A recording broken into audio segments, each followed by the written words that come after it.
السلام علیکم ورحمۃ اللہ وبرکاتہ۔ بسم اللہ الرحمن الرحیم۔ ناظرین، یہ ایک سچی کہانی ہے ایک لڑکی کی جو حج پر گئی تھی اور بیت اللہ شریف میں اس کی دعا قبول ہو گئی۔ میں بیت اللہ کی زیارت کر کے واپس لوٹ رہی تھی، میرے آنکھوں سے اشک رواتے۔ میں نے رو رو کر دعا مانگی تھی کہ میری زندگی کا اندھیرا چٹ جائے اور آزمائشوں کا یہ طویل سلسلہ اب ختم ہو جائے۔ میں ایک 80 سالہ بوڑھی کے ساتھ زندگی نہیں گزارنا چاہتی تھی، کیونکہ اس کے ساتھ میری زندگی ایک بوجھ کی طرح تھی۔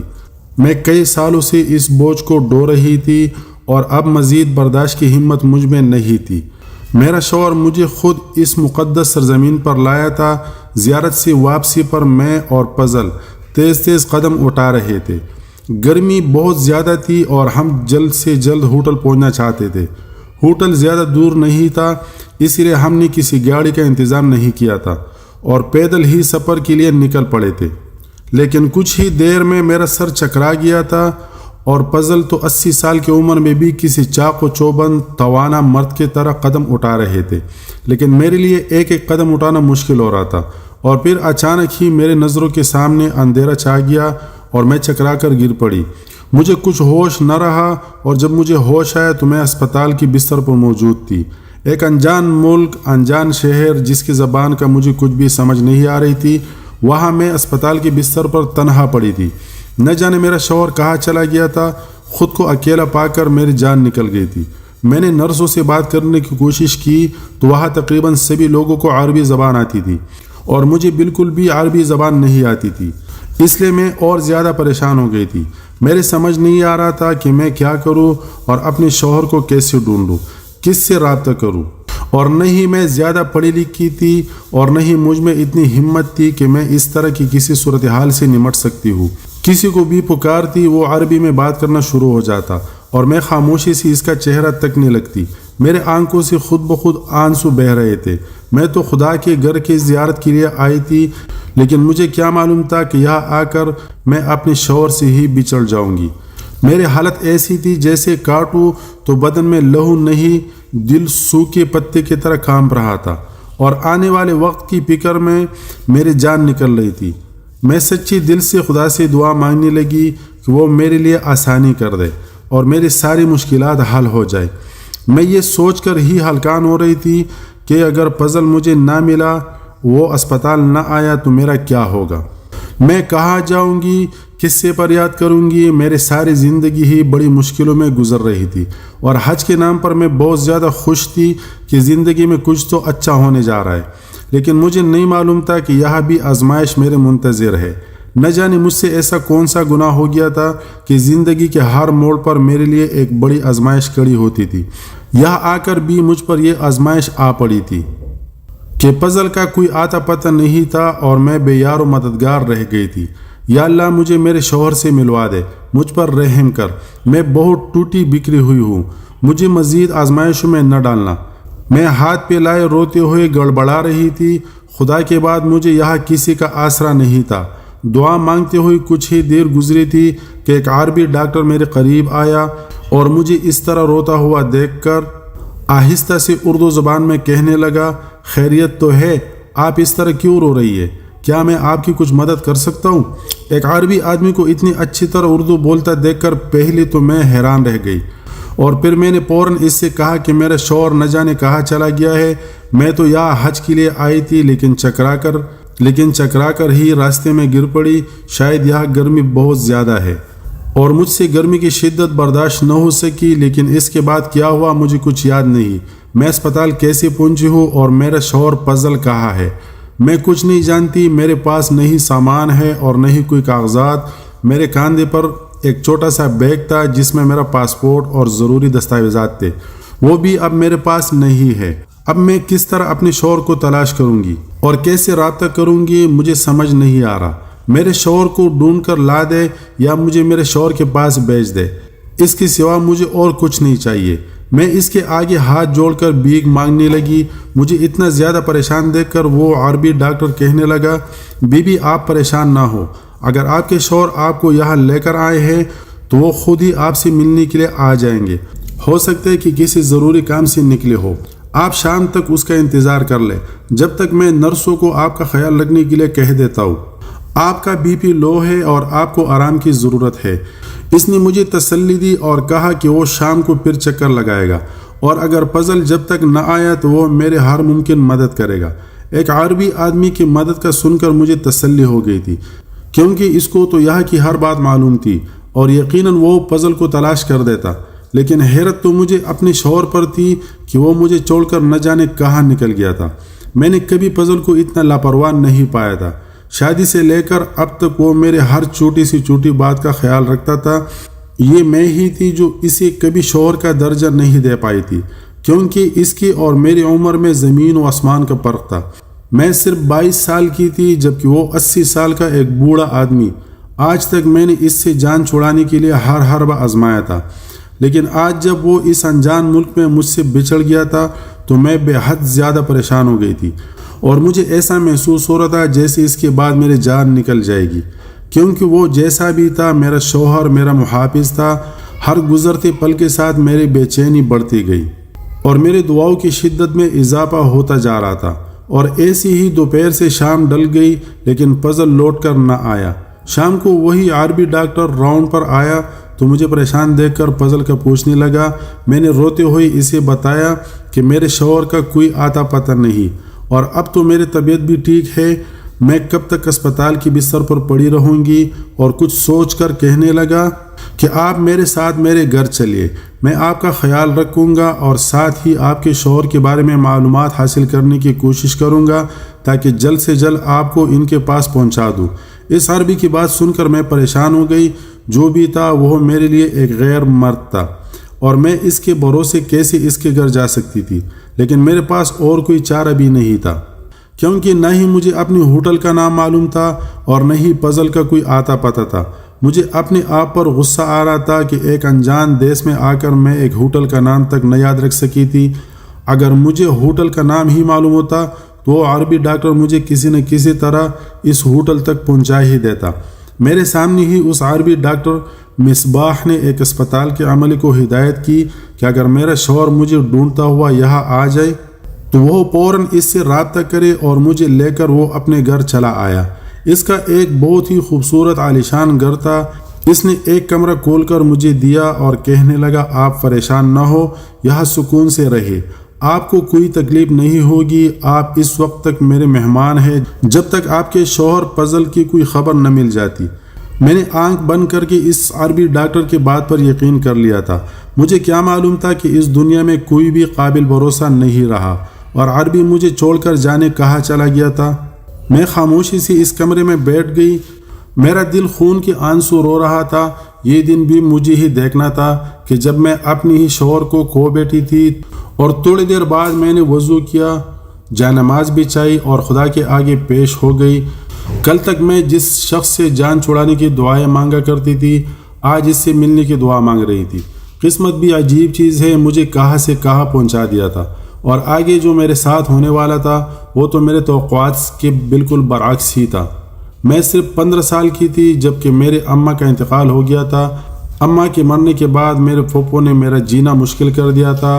دراصل ان کا بیٹا مجھے پسند کرتا تھا اور وہ مجھ سے جان چھڑانا چاہتی تھی، اسی لیے انہوں نے ابا کے آگے ہمیشہ میری کردار کشی کی اور ابا کو یہی بتایا کہ میں ابا کے کام پر جانے کے بعد محلے کے لڑکوں سے چکر چلاتی ہوں۔ ہر گزرتے دن کے ساتھ میرا ابا مجھ سے دور ہوتا چلا گیا تھا، یہاں تک کہ وہ میری شکل تک دیکھنا پسند نہیں کرتا تھا۔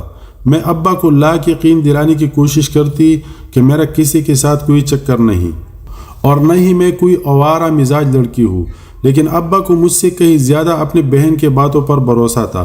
میرے اکلوتی پھوپھو جو اماں کے مرنے کے بعد ہمارے گھر میں ہی قابض ہو کر بیٹھ گئی تھی، وہ تو چاہتی ہی یہی تھی کہ وہ کسی بھی طرح مجھ سے جان چھڑا لے تاکہ ان کے بیٹے کی زندگی بھی بچ جائے اور ابا کی جائیداد بھی ان کے حصے میں آ جائے۔ اور پھر ایک دن انہوں نے ایسی ہی ایک چال چلی کہ سام بھی مر گیا اور لاٹھی بھی نہ ٹوٹی۔ پھوپھو بازار جا رہی تھی اور جاتے جاتے انہوں نے گلی کے ایک آوارہ لڑکے کو یہ کہہ کر ہمارے گھر بھیج دیا کہ میں نے اسے کسی کام سے بلایا ہے۔ وہ لڑکا تو دوڑا چلا آیا کیونکہ میں خوبصورت بھی تھی اور جوان بھی۔ اسے کیا معلوم تھا کہ پپو نے کیسا جال بچھایا ہوا ہے۔ انہوں نے پیچھے سے نہ صرف ابا کو بلکہ اپنے بیٹے رامیش کو بھی بھیج دیا، اور ان دونوں کے نظر میں رنگے ہاتھوں پکڑی گئی تھی، جبکہ میں تو خود بھی اس سارے قصے سے ناواقف تھی۔ میں بہت روئی، گڑگڑائی، ابا اور رامیش کو یقین دلانے کی کوشش کی کہ میرا اس لڑکے کے ساتھ کوئی تعلق نہیں ہے، لیکن پپو کی چال بہت ہی کامیاب نکلی تھی۔ میرے لاکھ رونے کے باوجود بھی ابا نے میرے ایک نہ سنی اور پپو کے خالو سسر سے زبردستی میرا نکاح پڑھوا دیا۔ یہ مشورہ بھی پپو نے ہی ان کو دیا تھا کہ اسے سزا کے طور پر ایک بڈھے کے ساتھ رخصت کر دو، تاکہ اسے پتہ چلے کہ باپ کی عزت کو روننے کی سزا کیا ہوتی ہے۔ اور دیکھتے ہی دیکھتے ہم ابا کے حکم پر 75 سالہ پزل کی دلہن بن گئی تھی۔ رامیش کی محبت کو دل میں لیے میں پزل کے ساتھ رخصت تو ہو گئی، لیکن دل سے اسے کبھی اپنا شوہر مان ہی نہ سکی۔ اور مانتی بھی کیسے؟ وہ تو میرے دادا کی عمر کا تھا۔ نہ جانے پزل کو کیا بتایا گیا تھا کہ اسے لگا تھا کہ میں نے یہ شادی اپنی مرضی سے کی ہے، لیکن جب شادی کی رات میں نے اس سے اس کے حقوق دینے سے واضح طور پر انکار کیا تو تب اسے پتہ چلا کہ میں اس شادی پر خوش نہیں ہوں۔ میرا شوہر ایک اچھا انسان تھا، اس نے میرے ساتھ کوئی زبردستی نہ کی تھی، بلکہ مجھے میرے حال پر چھوڑ دیا تھا، اور ایسی ہی ہم دونوں کے درمیان اتنی سالوں میں بھی کوئی ازدواجی تعلق نہ بن سکا تھا۔ میں دن رات دعا مانگتی تھی کہ کسی نہ کسی طرح پزل سے میری جان چھوٹ جائے۔ میرے دل ہی میں رامیش کی محبت اب بھی باقی تھی، اگرچہ وہ بھی ابا کی طرح مجھے بد کردار مان بیٹھا تھا۔ اس نے پلٹ کر بھی ایک بار مجھ سے نہیں پوچھا تھا، اور مجھے رامیش سے بھی ایسے سلوک کی امید نہیں تھی۔ وہ جو دن رات محبت کے وعدے کرتا تھا وہ پل بھر میں ہی پرایا ہو گیا تھا، اور شادی کے 5 سال بعد بھی میں کنواری ہی تھی۔ میں نے کبھی بھی پزل کو اپنی قریب نہیں آنے دیا تھا، اور پھر ایک دن پزل کہنے لگا کہ وہ حج کرنا چاہتا ہے اور مجھے بھی اپنے ساتھ لے جانا چاہتا ہے، اور حج کے نام پر میں بہت زیادہ خوش ہو گئی تھی۔ میں نے سوچا تھا کہ خدا کے گھر جا کر فریاد کروں گی تو ہو سکتا ہے کہ میرے دن پھر جائے اور زندگی سنور جائے اور پزل سے میری جان چھوٹ جائے، لیکن یہاں آ کر میں جس طرح پزل سے بچھڑی تھی، اب تو میں دیوانوں کی طرح اس سے ملنے کی دعا مانگ رہی تھی۔ نہیں میرے پاس کوئی ID کارڈ تھا، نہ ہی پاسپورٹ، نہ مجھے ہوٹل کا پتہ معلوم تھا، اور نہ ہی یہاں کی زبان آتی تھی۔ میں پوری طرح پس چکی تھی، اور اب اس عربی ڈاکٹر کے رحم و کرم پر تھی۔ اب مجھے یقین تھا کہ وہ میری مدد ضرور کرے گا، کیونکہ رات ہونے کو آئی تھی اور عربی ڈاکٹر میرے پاس ہی نہیں آیا تھا۔ وہ ساری رات میں نے یہاں سے وہاں ٹہلتے ہوئے گزاری تھی، نیند میرے آنکھوں سے کوسوں دور تھی۔ وہ عربی تو ساری رات گھر میں ہی موجود نہیں تھا، اور پھر صبح کے وقت جب وہ عربی ڈاکٹر گھر آیا تو اس نے مجھے بتایا کہ اس کی اسپتال میں نائٹ ڈیوٹی تھی، اور وہ وہیں پر انتظار کر رہا تھا کہ شاید میرا شوہر مجھے ڈھونڈتا ہوا چلا آئے، لیکن میرا شوہر نہیں آیا۔ اس کی بات سن کر میں دوبارہ سے رونے لگی، تو وہ عربی ڈاکٹر مجھے یقین دلانے لگا وہ ہر ممکن کوشش کرے گا اور میرے شوہر کو ڈھونڈ نکالے گا۔ دن تیزی سے گزر رہے تھے اور مجھے اس عربی مرد کے گھر آئے 5 دن ہو چکے تھے۔ اب تو میں اس گھر کے در و دیواروں سے بھی مانوس ہو چکی تھی۔ جب میں پریشان ہونے لگتی اور اس عربی سے اپنے شوہر کے بارے میں سوال کرتی تو وہ مجھے یہی تسلی دیتا کہ میرے شوہر کو تلاش کر رہا ہے اور جلد ہی اپنے مقصد میں کامیاب ہو جائے گا، لیکن مجھے سمجھ نہیں آ رہی تھی کہ یہ کیسے تلاش تھی جو ختم ہی نہیں ہو رہی تھی۔ کیا پاکستانی حاجیوں میں میرے شوہر کو تلاش کرنا اتنا مشکل کام تھا؟ ایسی ہی ایک شام میں اس عربی ڈاکٹر کے گھر میں ٹہل رہی تھی، اور اس ڈاکٹر کی غیر موجودگی میں اس کے گھر میں یہاں سے وہاں چکر کاٹنے لگی۔ میری پریشانی تھی کہ ختم ہی نہیں ہو رہی تھی، اور مجھے کسی پل بھی سکون نہیں آ رہا تھا۔ چکر کاٹتے کاٹتے میں گھر کے پچھلے حصے میں پہنچی تو مجھے ایک دروازہ نظر آیا جو پہلے میں نے کبھی نہیں دیکھا تھا۔ ہاں، کام کرنے والے ملازمہ نے بتایا کہ یہ اسٹور روم ہے اور بہت کم ہی کھلتا ہے۔ مجھے پرانی چیزوں کو دیکھنے کا بڑا شوق تھا، اس لیے میں سوچے سمجھے بغیر اس اسٹور روم میں داخل ہو گئی، لیکن سامنے کے منظر نے میرے ہوش اڑا کر رکھ دیے، کیونکہ میں نے ایک ایسی چیز دیکھی تھی جس کے یہاں ہونے کا میں تصور بھی نہیں کر سکتی تھی۔ میرا دل بری طرح دھڑک رہا تھا، ایسا لگ رہا تھا جیسے کسی نے میرے قدموں تلے زمین کھینچ لی ہو۔ وہ عربی ڈاکٹر کون تھا اور مجھے یہاں کیوں لایا تھا؟ اس چیز سے، اس اسٹور روم سے بھلا کیا کام ہو سکتا ہے؟ سارے سوال آپس میں گڑبڑ ہو رہے تھے۔ میرا شوہر کہاں تھا اور یہ سب کیا ہو رہا تھا، اور مجھے کچھ بھی پتہ نہیں چل رہا تھا۔ اب تو مجھے یہ بھی یقین ہو گیا تھا کہ وہ عربی میرے شوہر کو ڈھونڈنے کی ہرگز بھی کوشش نہیں کرے گا، کیونکہ اسے تو میرے شوہر کو ڈھونڈنے کی ضرورت ہی نہیں تھی۔ اس سے پہلے کہ میں وہاں سے باہر نکلتی، وہ عربی ڈاکٹر میرے پیچھے ہی چلا آیا تھا، اور مجھے اس روم میں دیکھ کر اس کے چہرے کا رنگ اڑ گیا۔ وہ گھبراتے ہوئے کہنے لگا کہ آپ یہاں کیوں آئے ہیں؟ آپ کو اپنے کمرے میں آرام کرنا چاہیے تھا۔ میں نے اسے گریبان سے پکڑ لیا اور کہا، مجھے بتاؤ تم کون ہو اور مجھے یہاں کیوں لائے ہو؟ تمہیں معلوم ہے نا کہ میرا شوہر کہاں ہے؟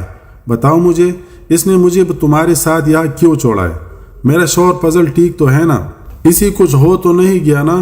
میرے دل میں ہزاروں وسوسے جنم لے رہے تھے۔ میں دیار غیر میں بالکل بے اسرا رہ گئی تھی۔ میرے سوالوں کا جواب دینے کے بجائے وہ عربی ڈاکٹر مجھے واپس اپنے کمرے میں لے آیا اور بستر پر بٹھا کر کہنے لگا کہ میں تمہیں سب کچھ بتا دیتا ہوں، لیکن تمہیں میری بات پر یقین کرنا ہوگا۔ یہ کہہ کر اس نے وہ بیگ کھولا جو اسٹور روم سے اٹھا کر لایا تھا، جو میرا ہی بیگ تھا جسے میں پاکستان سے اپنے ساتھ لائی تھی۔ وہ بیگ اس اسٹور روم میں موجود تھا، جبکہ وہ بیگ بے ہوشی کے وقت میرے پاس ہی نہیں تھا، وہ تو ہوٹل کے روم میں تھا۔ تو وہ اس کے پاس کہاں سے آیا تھا؟ اسی سوال نے مجھے پریشان کر رکھا تھا۔ ڈاکٹر مصباح نے وہ بیگ کھولا اور ایک خط نکال کر میرے ہاتھ میں تھما دیا، جس میں ایک خط کے ساتھ ہی کچھ کاغذات بھی موجود تھے جنہیں دیکھ کر میرے ہوش اڑ گئے تھے۔ اس خط میں فضل نے لکھا تھا کہ مجھے معاف کر دینا میری پیاری بیوی، میں نہیں جانتا تھا کہ تمہارے باپ نے تمہیں تمہاری مرضی کے بغیر میرے ساتھ رخصت کر دیا ہے۔ میں نے زندگی کے کئی سال تمہارے ساتھ یہ سوچ کر گزارے کہ شاید میری محبت تمہارے دل کو موم کر دے، لیکن میں یہ جان گیا ہوں کہ تمہیں زبردستی اپنے ساتھ باندھے ہوئی ہوں، اور یہ ظلم ہے۔ اس لیے اس مقدس سرزمین پر آنے کے بعد میں نے اس بوجھ سے چھٹکارا پانا ٹھیک سمجھا، اور میں تمہیں طلاق دے رہا ہوں۔ میری طرف سے تم آزاد ہو اور نئی زندگی شروع کر سکتی ہو۔ تمہاری بے ہوشی قدرتی طور پر نہیں تھی، بلکہ میں نے تمہیں دوا دی تھی جس سے تم بے ہوش ہوئی تھی، اور میں نے یہ جان بوجھ کر تمہیں اسپتال چھوڑا تھا۔ ڈاکٹر مصباح ایک قابل ڈاکٹر ہے اور وہ میرے ایک اچھے دوست کا بیٹا ہے، اور میں جانتا ہوں کہ وہ تمہارا بہت اچھا خیال رکھے گا، اور میں نے اس سے کہا کہ وہ تم سے شادی کر کے تمہاری زندگی کو سنوار دے۔ تم نے زندگی کے کئی سال ناکردہ گناہوں کی سزا بھگتی ہے، لیکن تمہیں بھی خوشیوں کی بڑی زندگی ملنی چاہیے، کیونکہ تم اس کے حقدار ہو۔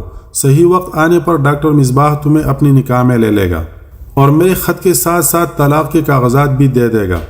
جو شرعی طور پر جو بھی حکم بنتا ہو، تم اس حساب سے آنے والے وقت میں ڈاکٹر مصباح سے شادی کر لینا۔ وہ 30 سال کا ایک جوان مرد ہے جس کے پاس نہ ہی پیسے کی کمی ہے اور نہ ہی اس میں کوئی برائی ہے۔ البتہ اس کے ماں باپ کافی عرصے پہلے انتقال کر گئے تھے، اسی لیے وہ تنہائی کا شکار ہے۔ تم اپنی محبت سے اس کی زندگی میں رنگ بھر دینا، اور وہ بھی تمہارے ذریعے اپنی کمیوں کو پورا کر لے گا، اور تم دونوں ایک اچھی زندگی گزارو گے۔ میں اپنا حج مکمل کر کے واپس اپنے وطن لوٹ جاؤں گا اور دعا کروں گا کہ تم ہمیشہ خوش رہو۔ فضل کا خط پڑھ کر میرے آنکھوں سے آنسو بہنے لگے تھے۔ وہ مجھے طلاق دے کر ہمیشہ کے لیے واپس جا چکا تھا۔ میرے سالوں کی دعائیں قبول ہو گئی تھی۔ میں یہی تو چاہتی تھی کہ وہ مجھے آزاد کر دے اور میری شادی کسی جوان شخص سے ہو جائے، لیکن آج جب یہ ہو گیا تھا تو میرا دل بری طرح ٹوٹا تھا۔ کسی چیز کی چبھن تھی جو مجھے کھائی جا رہی تھی۔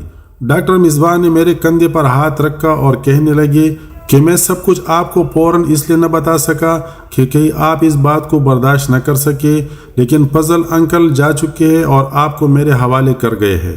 اگر آپ کو اعتراض نہ ہو تو میں آپ سے شادی کرنا چاہتا ہوں۔ پل بھر میں مجھے ایسے لگا جیسے میری دعائیں پوری طرح قبول ہو گئی ہو، خاص کر وہ دعا جو میں نے بیت اللہ شریف میں مانگی تھی، کیونکہ یہی تو میں چاہتی تھی کہ میرے ایک 80 سالہ بوڑھے سے جان چھوٹ جائے، اور میری جان چھوٹ گئی تھی۔ لیکن جو بھی ہوا تھا وہ بہت اچانک ہوا تھا، اس لیے میں ذہنی طور پر اسے قبول نہیں کر پا رہی تھی، اور جب مصباح نے پوری خلوص سے دوبارہ اپنا سوال دہرایا تو میں انکار نہ کر سکی۔ بہت سالوں بعد میری زندگی میں خوشیوں کے رنگ گل گئے تھے۔ اگر کسی بات کا دکھ تھا تو وہ فضل سے اس طرح اچانک بچھڑ جانے کا تھا۔ مجھے اس سے محبت نہ سہی لیکن انسیت ضرور ہو گئی تھی۔ فضل نے ثابت کر دیا تھا کہ ہر مرد ایک جیسا نہیں ہوتا۔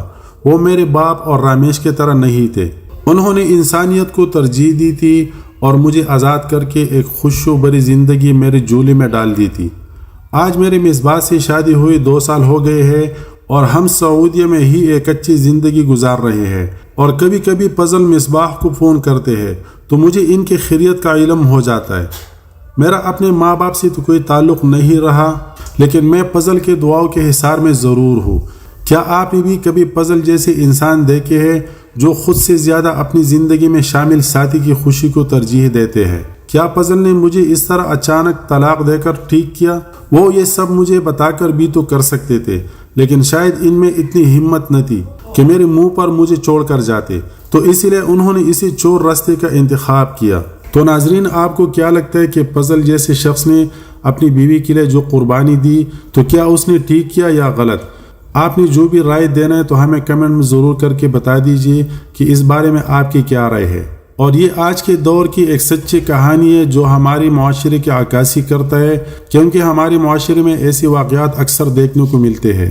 اگر آپ کو ویڈیو اچھی لگی تو لائک کریں اور بہت زیادہ شیئر کریں، اور ہمیں کمنٹ کر کے ضرور بتائیں کہ اس بارے میں آپ کا کیا خیال ہے۔ اور آپ لوگ ہمیں کہاں سے دیکھ رہے ہیں ہمیں کمنٹ میں ضرور بتائیے۔ آپ لوگ جہاں بھی رہے آباد رہے، خوشحال رہے۔ ہمیں دیجیے اجازت کسی دوسری اس طرح اچھی سے ویڈیو کے ساتھ۔ اللہ حافظ، اللہ نے کے بعد۔